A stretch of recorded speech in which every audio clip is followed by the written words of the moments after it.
Halo pemirsa, apa kabar? Senang sekali Sarah dan Marlies dapat kembali menemani Anda dalam sebuah program talkshow yang syarat informasi inspiratif untuk Anda dan juga keluarga. Inilah Bincang Sehati.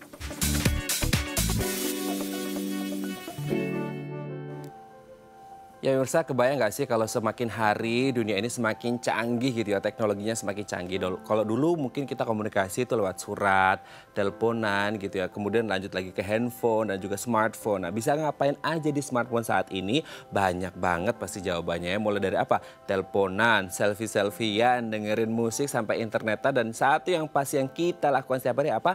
Media sosial. Nah, sebenarnya media sosial ini punya manfaat baik untuk kita berekspresi, tapi kalau akhirnya digunakan dengan tidak baik, ya hasilnya juga tidak baik. Oleh karenanya kita sebagai pengguna media sosial, kita harus bijak dan pintar dalam menggunakan media sosial untuk berekspresi. Nah, inilah topik yang akan kita bahas hari ini, ekspresi di media sosial. Nah, kalau kita ngomongin tentang media sosial, ini dampaknya banyak ya ke kehidupan kita, apalagi kalau berbicara tentang anak-anak muda, terutama remaja yang masih labil gitu. Takutnya apa? Takutnya ketika sudah kecanduan dengan media sosial, ini bisa menimbulkan gangguan kesehatan jiwa atau mental akibat media sosial. Nah, selanjutnya kita akan membahas terlebih dahulu nih beberapa gangguan jiwa atau kesehatan mental akibat media sosial. Kita lihat yang pertama. Tidak percaya diri. Nah, biasanya nih ngaku nih, biasanya orang-orang ini pada stalking gitu ya, atau ngintip-ngintipin gitu kegiatan orang-orang yang dia kagumi seperti itu, dicintai gebetannya seperti itu. Nah, akhirnya apa? Akhirnya ketika kita stalkingin orang, oh ternyata dia punya ini, ternyata dia punya itu. Akhirnya apa? Membuat kita jadi minder, membuat kita jadi tidak percaya diri, dan akhirnya kayak aduh merasa rendah diri, dan itu berdampak buruk pada kesehatan mental dan juga jiwa orang tersebut. Jadi nggak baik ya kalau kita stalking itu nggak baik pokoknya. Oke, kita lanjut ke fakta yang kedua. Antisosial. Nah, sekarang ini kan sebenarnya kita kalau berbicara manusia itu kan zon politikun ya, makhluk sosial, di mana kita harus ketemu sama orang lain. Tapi yang terjadi saat ini apa? Ketika kita berbicara media sosial ya, mereka ketemunya lewat dunia maya, lewat akun-akun media sosial, hingga akhirnya apa? Dampaknya ketika mereka harus bersosialisasi, ketemu dengan orang, mereka agak kikuk gitu, agak canggung. Nah, ini yang kemudian menjadi hal yang buruk ketika kita harus bersosialisasi secara langsung dengan masyarakat yang ada di sekitar kita. Kita lanjut ke fakta yang selanjutnya. Nah, ini kualitas tidur menurun. Ayo, siapa harus jujur nih, siapa yang tidurnya lebih dari jam 12 malam gara-gara main media sosial, entah itu Instagram, Facebook, atau YouTubean? Pasti banyak di antara kita yang tidurnya lebih dari jam 12 malam ya. Nah, ini yang akhirnya menyebabkan apa? Kualitas tidur menurun dan akhirnya berpengaruh pada kesehatan. Tidak hanya kesehatan fisik tapi juga mental seperti itu ya. Oke, kita lanjut ke yang terakhir nih. Kecanduan. Nah, ini saya tanya nih, berapa jam kira-kira Anda menghabiskan waktu Anda dalam sehari menggunakan media sosial? Pasti berjam-jam. Nah, ini yang kemudian ketika kita puasa gadget gitu ya, atau puasa gawai, puasa media sosial, sehari aja itu pasti kita ngerasa kayak aduh ada something missing gitu, ada sesuatu yang hilang, ada sesuatu yang kurang dari diri kita. Nah, itu tadi 4 hal yang katanya bisa mengganggu kesehatan jiwa akibat media sosial. Kami akan membahasnya saat lagi, tetap bersama kami di Bincang Sehati.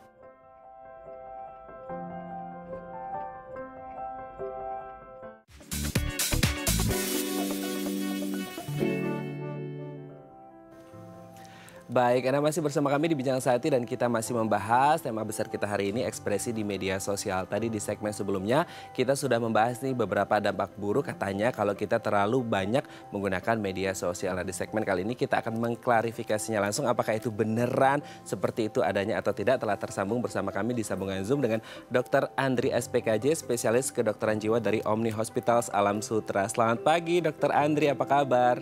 Selamat pagi, Mas Raden. Apa kabar? Sehat? Makasih. Sehat. Ya, oke, good. Oke, Dok, hari ini kita akan membahas sesuatu yang mungkin lebih banyak dilakukan ketika masa pandemi ini karena banyak yang stay at home, terutama remaja-remaja yang akhirnya mereka nggak kemana-mana, nggak sekolah, akhirnya banyak yang menggunakan gawai untuk, ya satu untuk belajar, kedua pasti untuk internetan, salah satunya ya media sosial gitu. Nah, kita akan membahas nih beberapa dampak buruk yang katanya bisa mengganggu kesehatan jiwa atau mental ketika kita terlalu banyak main media sosial. Kita lihat yang pertama ya, Dok ya. Muncul rasa tidak percaya diri. Apakah kemudian ketika orang itu stalking gitu, dan akhirnya mereka melihat, oh dia punya ini, dia bisa ini, bisa itu, akhirnya membandingkan diri dan akhirnya rendah diri. Itu betul nggak, Dok? Ya, itu memang udah ada beberapa penelitian ya terkait dengan remaja dengan peningkatan ataupun kalau dia terlalu banyak melihat media sosial, kemudian dia membanding-bandingkan gitu ya dirinya dengan yang lain, itu ada beberapa penelitian yang mengatakan meningkatkan risiko depresi pada remaja. Demikian. Jadi memang kalau diperhatikan sekarang ini kan orang sudah terbuka ya, dalam artian mereka memampang semuanya itu di media sosial. Namun kita harus tahu bahwa media sosial itu hanya framing gitu ya, hanya yang bisa ya nggak semuanya kan akan diberikan gitu, hanya yang dipilih gitu. Jadi selected lah istilahnya. Jadi sebenarnya kita tidak perlu terlalu khawatir kalau ternyata ada beberapa orang yang merasa kok dirinya itu sangat tidak nyaman gitu ketika melihat kemajuan orang lain seperti itu gitu. Jadi harusnya sih tetap percaya diri karena kita juga harusnya yakin juga pada diri kita sendiri, mencintai diri kita sendiri dan juga tidak perlu membandingkan diri kita dengan orang lain. Itu sebenarnya intinya. Oke. Tapi sebenarnya kalau tadi kan menarik ada yang dokter sampaikan, sebenarnya itu mereka menyortir foto-foto yang terbaiknya sehingga akhirnya kesannya oke banget nih di media sosial. Berarti sebenarnya dari sisi yang mengunggah pun sebenarnya ada kepalsuan juga ya dok ya? Berarti ada sesuatu juga ya? Ya, saya sih nggak bilang kepalsuan ya, tapi saya pikir media sosial apalagi seperti Instagram itu kan kita berharap menampilkan sisi terbaik kita gitu Mhm. ya, supaya kita bisa dapat banyak like, supaya kita banyak dapat follower kayak gitu ya. Dan itu menurut saya adalah hal yang wajar di saat sekarang ini gitu ya. Jadi kalau misalnya ada yang bilang bahwa apakah perlu media sosial itu tidak lagi ada di gadget kita gitu, di uninstall saja. Sebenarnya tergantung kita juga gitu ya. Kita distraksi aja atau pecahnya konsentrasi kita itu bisa sebabnya banyak hal, bukan cuma masalah media sosial gitu ya. Dan sekarang ini seolah-olah netizen gitu ya atau warganet ini adalah menjadi bagian yang tidak terpisahkan ya dari kehidupan kita gitu. Jadi sebenarnya yang penting kemampuan diri kita untuk memilah dan bagaimana cara kita mengelola perasaan kita berkaitan dengan penggunaan media sosial itu. Oke, oke, oke dok. Kita lanjut ke yang kedua dok. Ya. Menjadi antisosial. Jadi karena keseringan mungkin mereka main gadget, gawai, main media sosial. Akhirnya ketika mereka apalagi remaja gitu ya. Mhm. Harus ketemu sama orang lain itu agak kikuk gitu, agak canggung. Bener nggak itu dok? Ya, sebenarnya tidak sepenuhnya tepat ya. Istilah antisosial itu mungkin juga tidak tepat karena kalau di dalam ilmu kedokteran jiwa, antisosial itu lebih kepada sosiopat atau psikopat gitu ya. Sedangkan yang dimaksud dengan teman-teman itu kebanyakan adalah maksudnya jadi nggak banyak bergaul di Hmm. lingkungan nyata. Nah, memang apalagi di masa pandemi saat ini, kondisi ini menjadi sangat penting nih. Yang mana orang tuh merasa dirinya agak terisolasi gitu ya, tidak bisa melakukan interaksi sosial. Namun saya kira kebutuhan interaksi sosial itu memang sangat penting. Jadi walaupun kita rasanya itu bisa berhubungan dengan orang lain lewat video call, lewat Zoom, apapun itu ya, tetap aja kita merasa perlu adanya interaksi karena kita makhluk sosial. Nah, mungkin karena kebutuhan ini sekarang susah difasilitasi ya karena batasan-batasan untuk mencegah penularan pandemi lebih jauh lagi. Tapi saya kira ini sesuatu yang menjadi dasar kebutuhan manusia ya. Ke depannya kita tetap akan butuh interaksi sosial yang nyata yang ketemu dengan orang lain itu. Oke, berarti memang tetap harus bersosial dengan orang-orang nyata dalam kehidupan nyata gitu, tidak lewat media Ya, sosial atau dunia maya ya dok ya. Oke, kita lanjut ke yang ketiga nih dok. ya, Kualitas tidur menurun. Nah ini kemudian banyak mungkin dialami oleh dari kita yang akhirnya ya. ketika malam gitu ya, itu Mhm. akhirnya banyak yang main media sosial, stalking-stalking kayak tadi disebutkan. Terus akhirnya lupa waktu karena saking IC-nya hingga akhirnya tengah malam dan akhirnya kualitas tidur menurun. Ini juga bisa berpengaruh ke kesehatan juga ya dok ya? Betul. Jadi sebaiknya memang kita tidak memegang gadget kita itu 1 jam sebelum tidur ya, 1 jam sebelum waktu tidur, karena itu berhubungan sama blue light ya. Blue light yang dipancarkan oleh gadget kita itu akan membuat melatonin, suatu hormon yang berkaitan dengan tidur itu menjadi berkurang ya, dan akhirnya kita tidak sensitif lagi terhadap rasa ngantuk. Makanya nggak heran banyak orang yang akhirnya terjaga gitu ya sampai larut malam atau bahkan sampai pagi karena sibuk dengan gadgetnya. Dan ada rasa, eee, misalnya kalau kita lagi scrolling-scrolling itu kita rasa penasaran gitu ya, dan itu akan meningkatkan adrenalin yang mana akan mencegah kita makin susah tidurnya dengan kondisi seperti itu. Jadi blue light-nya bikin kita nggak bisa tidur karena melatoninnya, kemudian kita juga jadi ada adrenalin meningkat karena kita melihat ada yang seru atau yang apa namanya yang membuat kita tuh exciting gitu. Itu yang sebenarnya harus dihindari ketika menjelang tidur. Karena nanti kalau sulit tidur, tidur kita kurang dari 6 jam, maka kualitas kesehatan mental kita akan kurang baik. Kalau tidur kurang dari 5 jam, kualitas fisik kita yang akan memburuk seperti itu. Kalau kita lihat sekarang ya dok, ya itu banyak yang kemudian tadi dokter bilang kan blue light-nya itu yang bisa membuat ada ya sesuatu ke mata kita seperti itu. Tapi kan orang harus 1 jam sebelumnya, ini kayaknya agak susah dok. Masalahnya ketika Ya, mereka mau tidur pun pasti masih pegang handphone, bangun tidur pun pasti yang dicari pertama adalah handphone, bukan pasangannya gitu. Kalau ya, orang udah pasangan ya, atau kemudian kalau anak-anak ini ke orang tuanya gitu. Yang dicari pertama adalah gawainya atau handphonenya. Nah ini apakah kebiasaan seperti ini sebenarnya bisa dikurangi hingga akhirnya dihilangkan sehingga bisa punya pola hidup yang lebih sehat? Misal tadi 1 jam sebelum tidur sudah menyingkirkan itu gawai? ya. Bisa saja, itu kan soal masalah perilaku. Hmm. Jadi kebiasaan atau habit itu sebenarnya bisa dibentuk gitu ya. Kalau misalnya memang 1 jam sebelum tidur kita diharapkan tidak memegang gawai, lalu kita mesti ngapain? Banyak hal yang bisa dilakukan, misalnya membaca buku, ya buku yang biasa ya, bukan buku di tablet atau di masalah apa di gawai juga gitu. Karena banyak orang baca buku, ya saya baca buku, tapi baca bukunya di gadget gitu, di gawai. Jadi masalahnya tuh di bulu laiknya itu sih sebenarnya. Dan kalau ada beberapa orang apalagi sudah mulai menua ya, biasanya tuh ada istilah mata kering ya.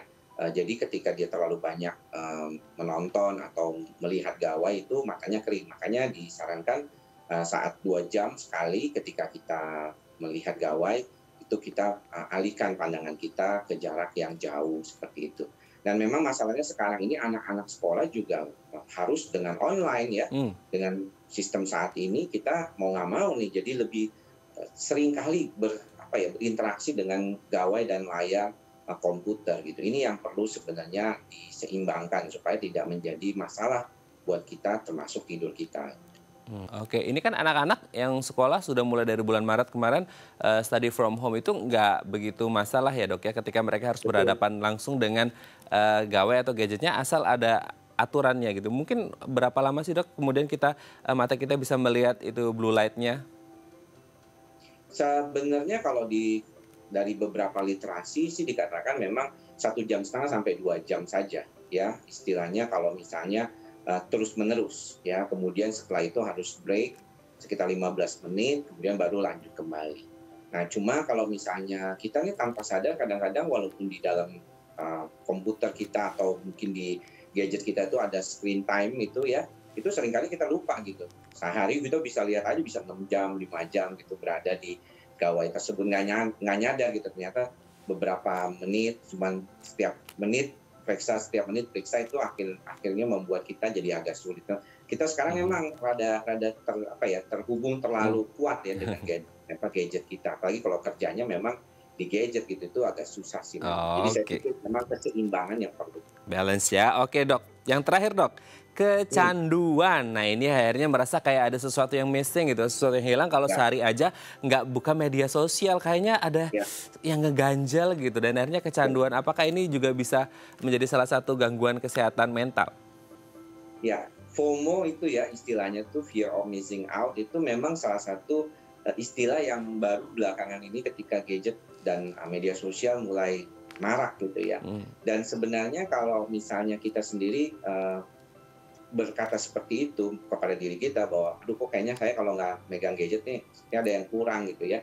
Nah mungkin kita perlu segera melakukan tindakan yaitu mengurangi gitu ya kepentingan gadget gitu ya, mengurangi notifikasi, mungkin kalau misalnya bisa tidak terlalu terdistract dengan hal-hal seperti itu gitu ya.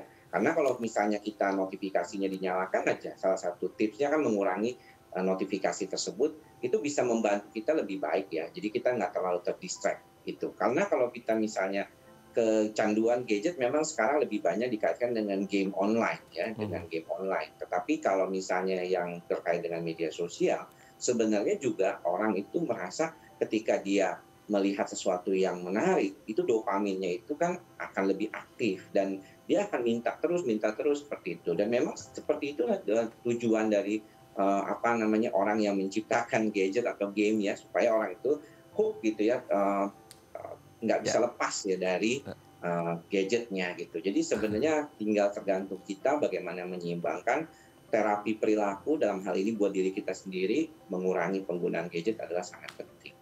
Oke, baik. Terima kasih Dokter Andri sudah bergabung bersama kami di Bincang Sehati hari ini. Informasinya sangat bermanfaat dan supaya anak-anak kita ini tidak tergantung sama media sosial juga ya. Baik, terima kasih Dokter Andri. Sehat-sehat terus. Salam untuk keluarga di rumah. Ya. Baik, pemirsa, selanjutnya kita akan membahas topik kita hari ini, ekspresi di media sosial. Bagi Anda yang memiliki pertanyaan, Anda bisa menghubungi kami di nomor 021 290 32644 atau DM Instagram kami di @bincangsaati.tv. Kami akan segera kembali.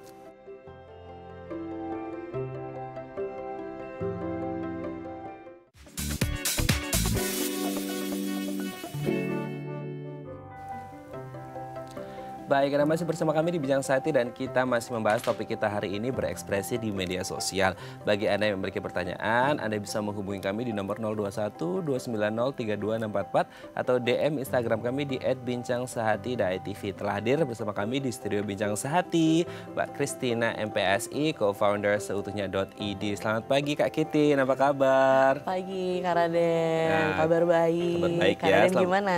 Alhamdulillah baik juga. Selamat datang di Bincang Sehati nih Kak Kitin. Kak Kitin, hari ini kita akan membahas tentang ekspresi di media sosial. Sekarang kan kita, jangankan di masa pandemi ya, di luar pandemi pun banyak orang yang akhirnya kecanduan gitu kan sama media sosial. Apalagi di pandemi yang akhirnya banyak orang yang study from home atau work from home. Nah, terutama untuk anak-anak remaja yang akhirnya mereka nggak bisa sekolah nih. Akhirnya mereka banyak pakai Hagawa, iya sih untuk sekolah, untuk belajar. Tapi pasti ada nyelip-nyelipnya, akhirnya main media sosial gitu. Nah, sebenarnya seberapa besar pengaruh media sosial itu bisa merubah pergaulan sosial di masyarakat? Oke, ini menarik banget karena bener ya, semenjak sekolah di rumah gitu online kan semua pasti screen time nih, entah laptop maupun handphone gitu kan.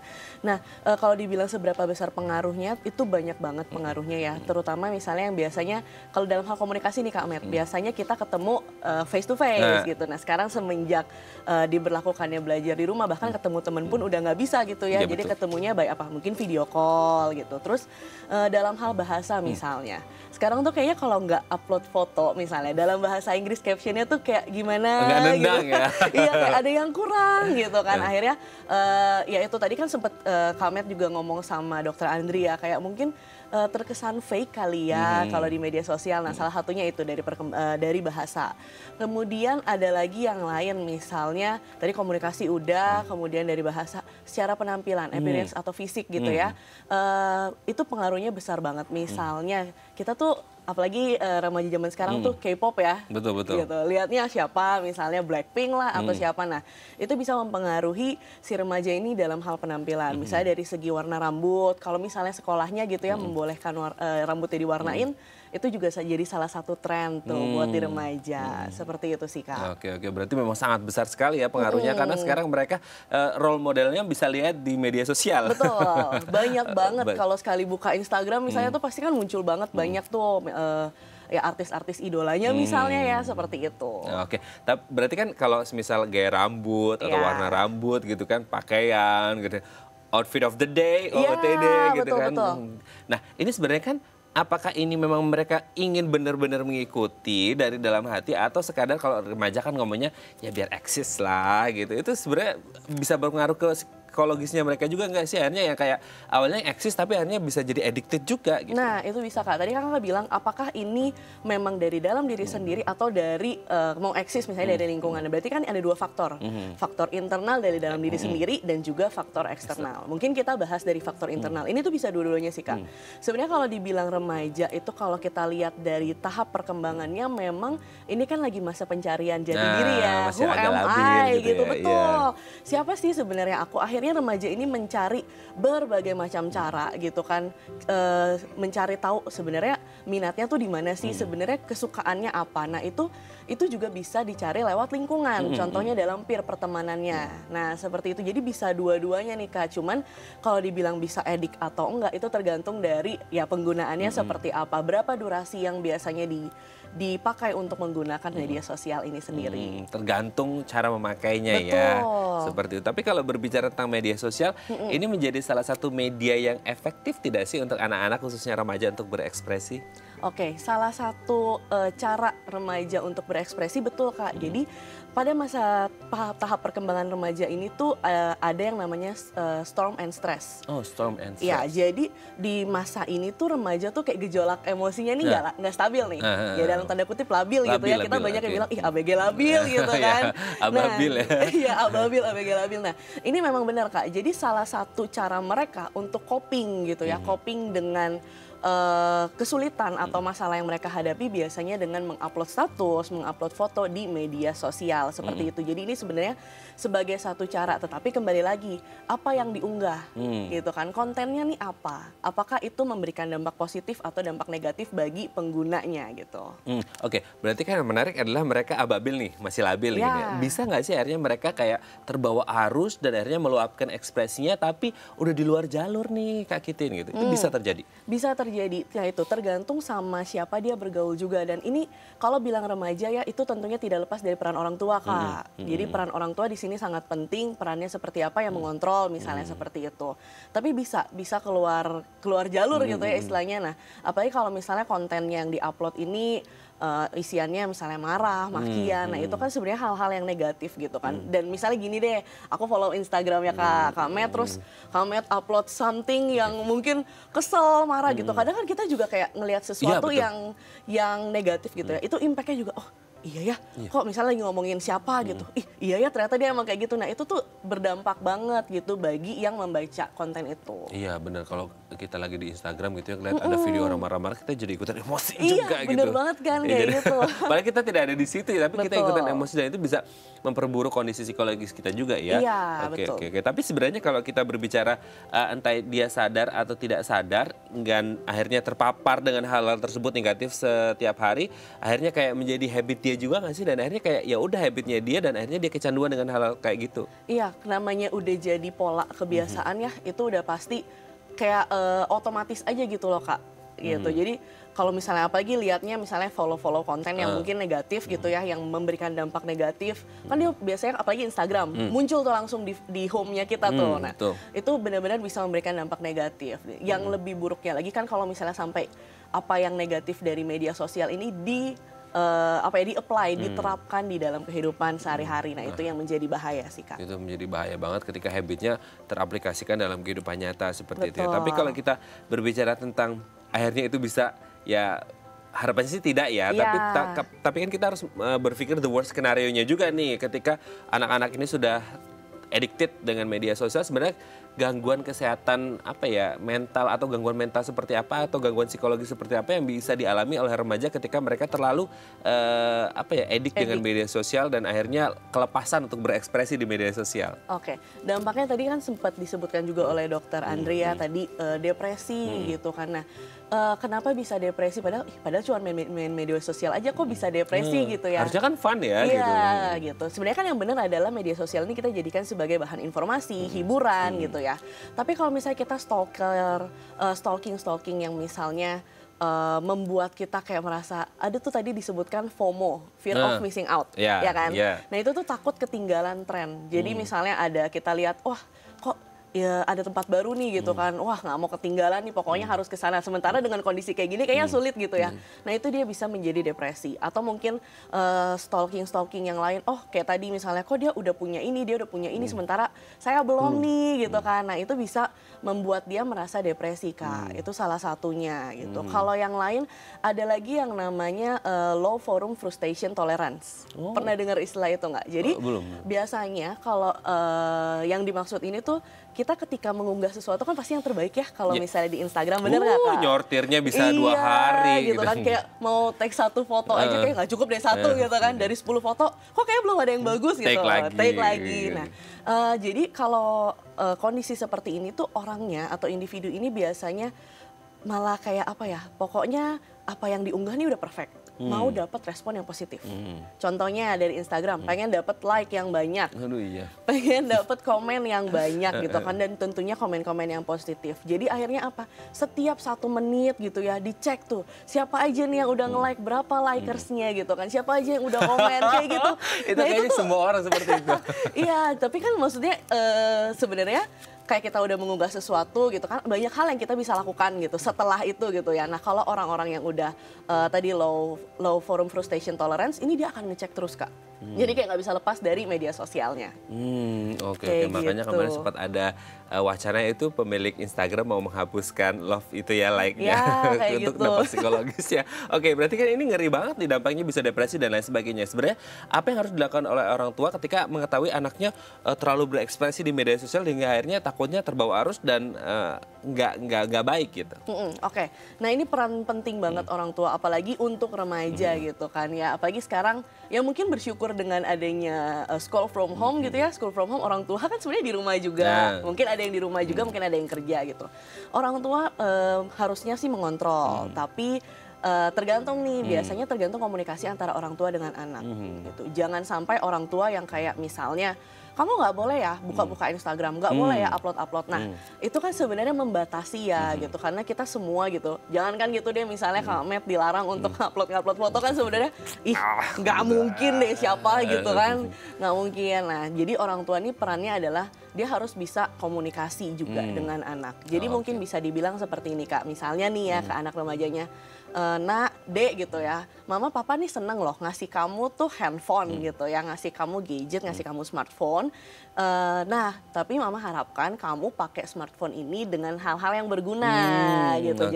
Jadi secara tidak langsung anak atau remaja ini diberikan kebebasan, tetapi tentunya kebebasan yang bertanggung jawab. Nah itu dia cara komunikasi, kalau anak-anak disiplin, kalau remaja mungkin teman diskusi ya. Iya, betul. Kak, nanti kita akan membahas lebih lanjut tentang bagaimana sih cara berekspresi yang positif di media sosial. Bagi Anda pemirsa yang memiliki pertanyaan, Anda bisa menghubungi kami di nomor 0212903244 atau DM Instagram kami di @bincangsaati.tv. Kami akan segera kembali.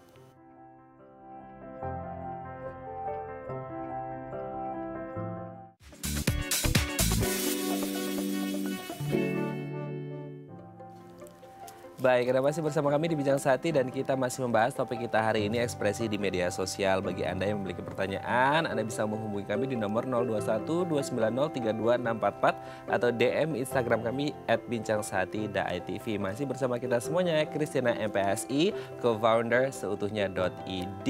Kak Kitin, kita kembali lagi melanjutkan tadi perbincangan sebelumnya. Ini kan ada pernah istilah saya dengar nih, kalau untuk anak-anak itu cara ngajarinya adalah dengan disiplin.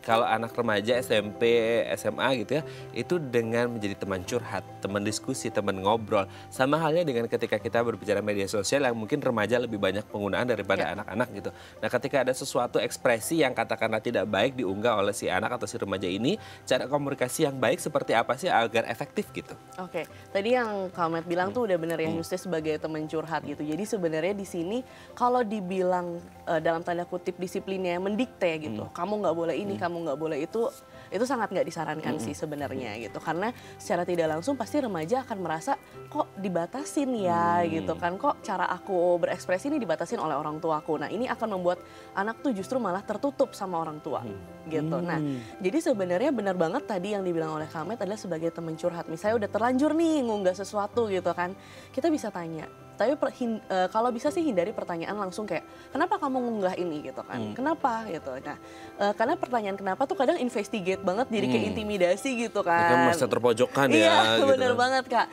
Jadi mungkin bisa ditanya, Dek ada apa nih kok kamu tiba-tiba bisa mengupload hal-hal seperti ini atau kata-kata seperti ini. Ada apa di sekolah misalnya kayak gitu kan, atau ada apa dengan hubungan pertemanan kamu gitu. Curhat atau cerita yuk sama mama misalnya, cerita sama papa. Nah itu bisa membuat anak lebih terbuka sebenarnya dengan orang tua. Itu adalah salah satu cara komunikasi. Jadi kalau bisa jangan mendikte yang langsung bilang nggak boleh upload A, nggak boleh upload B kayak gitu. Oke. Nah untuk mengawas, nah ini PR orang tua juga sebenarnya Kak Kitin. Betul. Apa yang harus dilakukan oleh orang tua ketika mengetahui anaknya ini mulai menggunakan media sosial dan berekspresi, entah itu dia sering foto-foto atau nyanyi sendiri, videoan gitu. Yang harus dilakukan orang tua apa untuk kemudian mengawasi, apalagi mereka yang sudah sibuk kerja kan, apalagi di kota besar gitu. Perlu nggak sih mereka bikin fake account untuk stalking anak-anaknya? Ini pertanyaan besar sebenarnya. Karena ini positif atau negatif? Oke, dibikin fake account tuh cuma buat ngawasin anaknya maksudnya gitu. Ya jadi sebenarnya sangat nggak disarankan ya untuk bikin fake account. Kenapa gitu? Karena kalau anaknya tahu gitu kan, anaknya juga akan merasa risih nggak sih, kayak di-stalkerin sama orang tuanya gitu. Tapi kalau udah ketahuan nih, oh ini ternyata mama nih atau ini papa gitu. Jadi sebenarnya lebih baik kalau memang orang tuanya sendiri dalam tanda kutip ya kurang mengerti cara menggunakan sosial media, itu tuh kita bisa nanya loh sama anak remajanya ini. Misalnya kita minta tolong, Dek ajarin dong gimana sih caranya bikin misalnya let's say Instagram gitu ya. Nah itu tuh sebenarnya salah satu cara kita tuh bisa deket sama anak.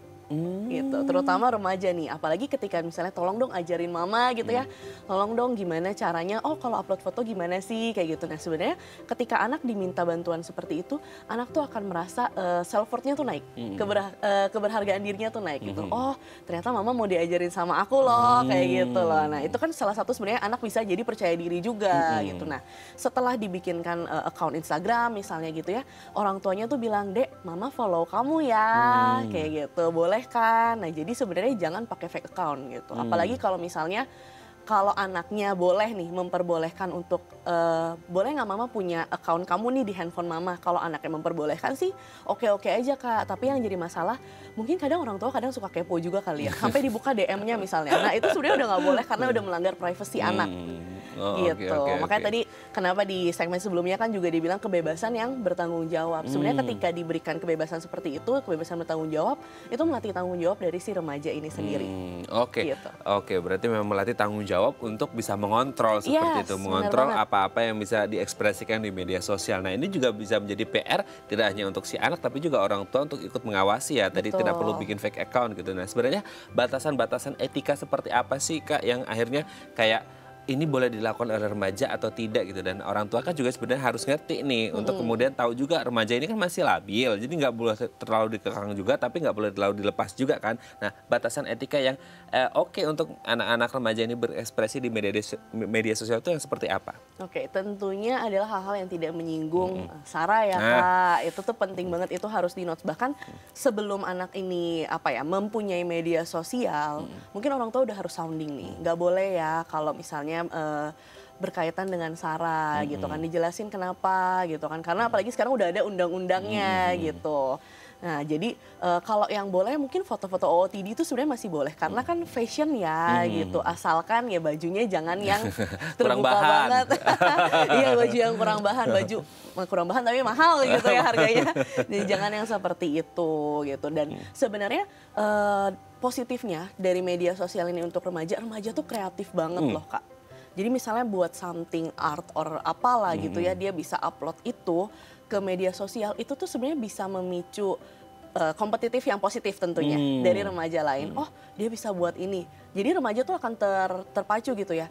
Gue sebenarnya punya punya talent apa ya, punya bakat apa ya, gitu yang bisa kita unggah di media sosial. Contohnya ketika dia punya talent bermain musik misalnya gitu ya, dia akan main musik atau misalnya dia nyanyi atau dia bikin lukisan. Nah itu tuh sebenarnya salah satu dampak positif dari penggunaan media sosial itu. Jadi kalau bicara media sosial kadang kan yang terpikirkan oleh kita negatifnya terus, jangan media sosial nanti edik loh kamu kayak gitu kan Kak. Sebenarnya ada loh dampak positifnya. Ada dampak positifnya seperti itu. Ketika kita tahu bahwasanya sebagai remaja yang labil dan mereka butuh eksistensi diri salah satunya di media sosial. Sebenarnya pertanyaan mendasarnya adalah sebenarnya yang dibutuhkan oleh remaja untuk kemudian yang agak bikin rempong orang tuanya untuk mengawasi, sebenarnya yang dibutuhkan oleh remaja hingga akhirnya mereka menggunakan media sosial itu apa sih Kak yang akhirnya mereka mendorong mereka untuk berekspresi di media sosial, mengunggah ini itu di media sosial hingga akhirnya mungkin sampai akhirnya kelepasan di luar batas. Itu sebenarnya yang paling dibutuhkan oleh si remaja ini entah dari orang tua, teman-teman atau keluarga, itu apa sebenarnya?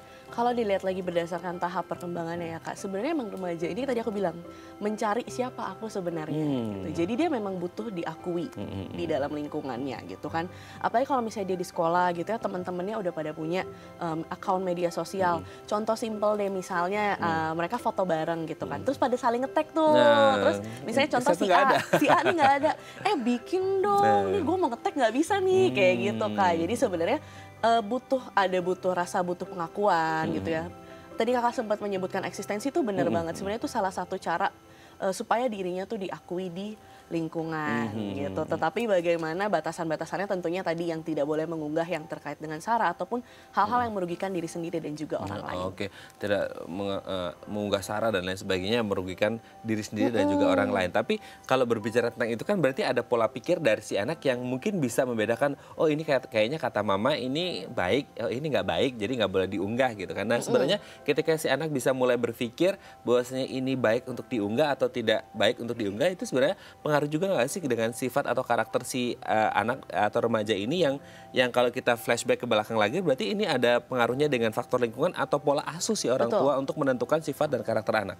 Iya, kalau dibilang sifat atau karakter tuh sebenarnya ada dua ya, antara nature ataupun nurture. Kalau nature kan emang sebenarnya udah dari gen gitu ya, bawaan gitu kan. Sementara kalau nurture itu yang mungkin masih bisa diubah karena pengaruh dari lingkungan gitu. Jadi kenapa penting juga peran orang tua. Jadi sebenarnya orang tua mungkin ya tidak hanya untuk mengecek atau mengkontrol media sosialnya aja, tapi harus tahu dengan siapa nih si anak ini berteman gitu. Karena itu bisa mempengaruhi. Jadi benar banget Kak, jadi memang itu yang harus dikontrol oleh orang tua. Oke, berarti perlu nggak sih ada kayak mungkin satu quality time? Kalau selama ini kan kita ngomong quality time. Tapi kalau hubungannya dengan ekspresi di media sosial, ada nggak sih kayak orang tua sama anaknya kayak lagi ngobrol terus, Dek kayaknya bagus deh kalau kita ngunggah yang seperti ini di media sosial karena bisa menyemangati teman-teman, kasih dukungan positif. Itu perlu nggak sih apa ya ngobrol-ngobrol quality time antara orang tua dengan anak-anak ketika mereka merasa kayaknya mereka udah capek kerja, terlalu sibuk kerja, hingga akhirnya nggak bisa mengontrol 24 jam sehari, hingga akhirnya mereka perlu waktu untuk ngobrol supaya ya sebagai panduan guide-nya si anak gitu. Iya, kalau kayak gitu kan sebenarnya secara nggak langsung meliding, tapi nggak yang langsung banget gitu kan. Nah itu penting banget, makanya kenapa orang tua perannya penting, karena di sini ada komunikasi antara orang tua dan anak. Gitu loh, gimana caranya orang tua bisa mengawasi kalau misalnya orang tua sendiri dalam tanda kutip nggak deket nih sama anak gitu. Karena mungkin caranya dipakai tadi tuh Kak, pakai fake account gitu kan, karena tahu misalnya aduh anak gue nih kayaknya susah banget gitu ya diaturnya misalnya kayak gitu. Nah sebenarnya makanya diperlukan komunikasi. Quality time itu juga penting. Misalnya di Sabtu atau Minggu gitu ya mereka ngumpul bareng, mereka cerita-cerita bareng. Atau mungkin orang tuanya sendiri kalau update gitu ya, dia lihat something yang inspiring gitu ya, dia bisa kasih ke anaknya. Misalnya, wah ini bagus banget nih, dia baru umur misalnya 15 tahun ya contohnya. Ini dia udah bisa misalnya upload dia nyanyi, dia apa, nih bagus banget nih Dek, kayak gitu. Sebenarnya secara nggak langsung bisa kayak gitu Kak. Tapi kalau kita berbicara tentang quality time yang baik gitu ya, memang tidak semua orang kan bisa seperti itu kan, apalagi untuk di kota-kota besar. Nah mungkin beberapa waktu yang lalu kan kita juga sempat ada salah satu video yang luar biasa menyebar ke seluruh Indonesia Raya yang akhirnya membuat agak heboh seperti itu. Nah apakah kemudian ini tergantung juga pada kondisi psikologi si anak yang mungkin kurang perhatian dari orang tua juga Kak? Maksudnya jadi karena kurang perhatian akhirnya dia mereka upload. ekspresinya salah gitu kan. Upload something gitu ya. Nah itu bisa juga. Jadi ada istilah seeking attention gitu. Jadi kadang beberapa individu tuh kayaknya aduh dia caper banget ya gitu kan. Kok dia upload ini dia mah caper gitu kan. Sebenarnya ada tujuannya tuh seeking attention dari orang lain yang mungkin memang tidak didapatkan di rumah, entah orang tuanya sibuk atau apa. Makanya kenapa penting banget quality time. Mungkin quality time yang dimaksud kalau sekarang dibilang orang tua sibuk banget gitu kan ya. Kan sekarang udah canggih nih Kak, bisa video call.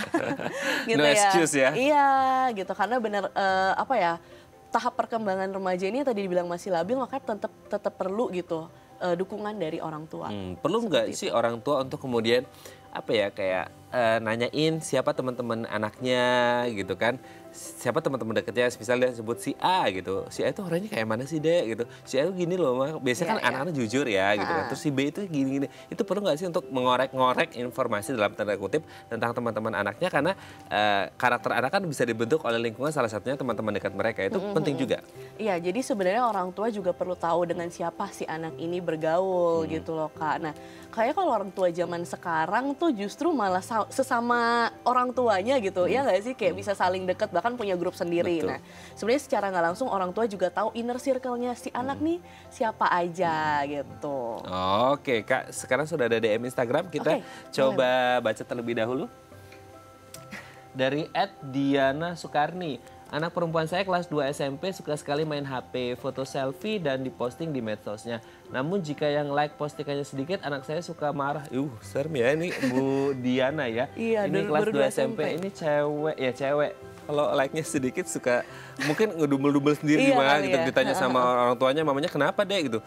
Postingannya sedikit like like-nya. dikit gitu Aduh ya. itu agak seru Itu sama juga. kayak yang tadi kita bilang itu loh Kak, yang low forum frustration tolerance gitu kan. Sebenarnya makanya kenapa dicek-cekin terus, karena ingin merasa dirinya dianggap penting di internet atau di media sosial gitu kan.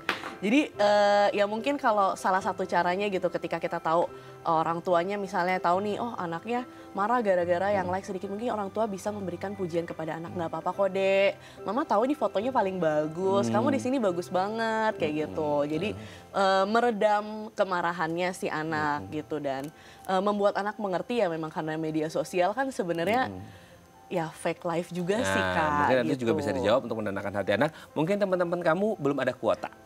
Oke, bisa juga tuh Kak. Oke, kan nanti kita akan membahas bagaimana tips bijak menggunakan media sosial. Bagi Anda pemirsa yang memiliki pertanyaan, Anda bisa menghubungi kami di nomor 021 290 32644 atau DM Instagram kami di @bincangsati.tv. Kami akan segera kembali.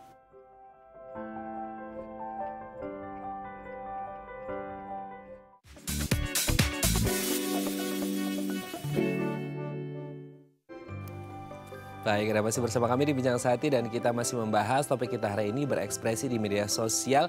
Masih bersama dengan Kak Kitin atau Mbak Christina MPSI, co-founder seutuhnya.id. Kak Kitin, kita bahas bagaimana tips untuk menggunakan media sosial dengan bijak ya. Kita lihat yang pertama. Jangan sebar informasi pribadi. Ini mah memang nggak boleh ya Kak ya, karena sangat bahaya sekali. Bahaya banget, apalagi sekarang tuh udah banyak hacker-hacker kayak jago gitu ya. Nah, informasi pribadi ini emang sangat tidak disarankan sebenarnya disebar-sebar gitu. Karena ya kita mencegah ya terjadinya sesuatu yang bahkan bukan cuma merugikan si anak, mungkin keluarga dari si anak itu sendiri Kak. Apalagi kalau kita lihat ya belakang-belakang atau beberapa waktu yang lalu kan ada yang penculikan lah Iya, atau bener apa banget. yang akhirnya aduh serem banget lah pokoknya intinya jangan sebar informasi pribadi itu, Betul. keep diri sendiri sama keluarga ya. Iya. Oke, kita lihat yang kedua.